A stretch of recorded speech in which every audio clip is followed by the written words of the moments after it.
If you're interested in building trust with your customers, watch this video, because even with the smartest of SMART goals, you're not gonna get anywhere without understanding this key element to setting and working towards achieving your goals.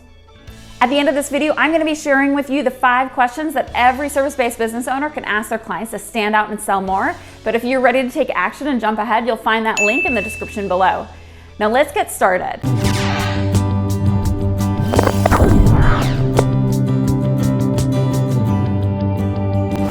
Imagine for a second 2 mortgage companies.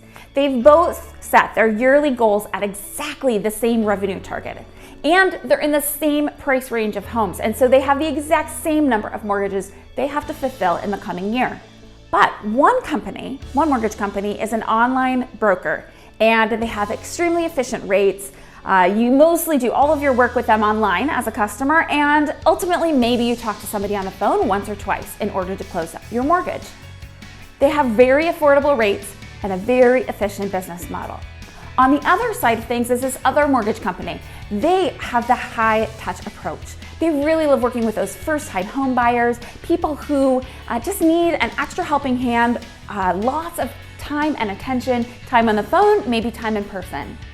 They have much higher rates as a result because they have to compensate for that less efficient, more hands-on type of service. 2 mortgage companies, the exact same KPIs, the exact same numbers of mortgages that are going to get them there, but very different business models. When you are setting goals, and especially when you want to build trust with customers, looking at how you are going to achieve those goals and the sort of values that you're putting out to the marketplace are extremely critical, because it's identity that not only motivates our actions, it motivates our customers as well. Think of great brands like Apple or Harley-Davidson. Those bring to mind very specific images. And when we bring those images to mind as customers, we know immediately whether we identify with that or not. Those mortgage companies, if you've been through the process, this is your 4th home or you're a repeat buyer, you probably don't need that hands-on help. Or if budget is a big concern, you definitely want to go with an online broker. It naturally is going to attract those people who are looking for a better rate or don't need that extra white glove service. But if you're a first-time home buyer, or you have lots of questions, or it's been a long time since you've been through the process, somebody with that high touch approach is worth the extra money, because you have that peace of mind, you have that trust in them and what they're going to deliver. We can have trust in either mortgage company. Either can be successful, but how they go about it and the impression they leave behind, that identity they have for their customers, is what builds trust and what builds a loyal following.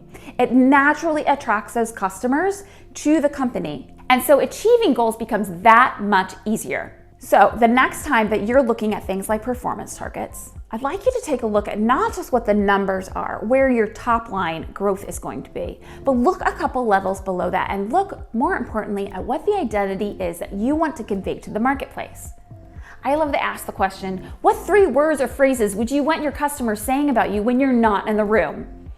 I take that a step further and say, and it's not in a testimonial either. It's them at a backyard barbecue with some neighbors talking about their recent mortgage or service from your company. And what are they going to say about you? What are they going to say about your services? And how, as you go about achieving your top line goals, your KPIs, how can you actually change the tactics that you use to reach that goal that will continue to convey that ideal impression or ideal identity in the minds of your clients? Because the more that you can do that, the more successful you can be. People line up around the block for a new release from Apple. Or they might get on a wait list for Harley-Davidson, or that has to be the bike that they buy, no other. Brands and that identity is both within the company as well as in ourselves as consumers. And so you can use that to your advantage, and it makes achieving goals so much easier, because now we can weed out the tactics that will actually work in not only achieving the top line number, but also in achieving that identity. Finally, what's that trust? We trust the identity. We are looking for that confidence, that conviction that somebody can deliver on the promise they make us in the sales promise. Building trust, too, comes through that identity. When you can show up consistently over and over again with the same kind of model, customers will trust that and they will repeat or refer or recommend you. For example, if I showed up and that I was expecting the high touch service and I got the efficient model instead, I would be disappointed. Or I was going with the efficient model, but their rates were just the same as the high touch broker. What was the difference? In the end, trust is what helps our customers. It helps us attract our customers to us because we're utilizing that identity in a proactive fashion. And it also helps generate that trust after the sale, where we want to continue generating that so we can get that referral rainbow, the repeats, the recommendations, and the referrals. So if you're interested in building that trust with your customers and doing so from the moment you start setting your goals, this is the way to do it. Incorporate identity into the indicators, the KPIs that you're setting for the year, and combine those two in order to create a more promising, growth-oriented goal-setting session that actually has a chance of generating customers for you just through the goal-setting process alone.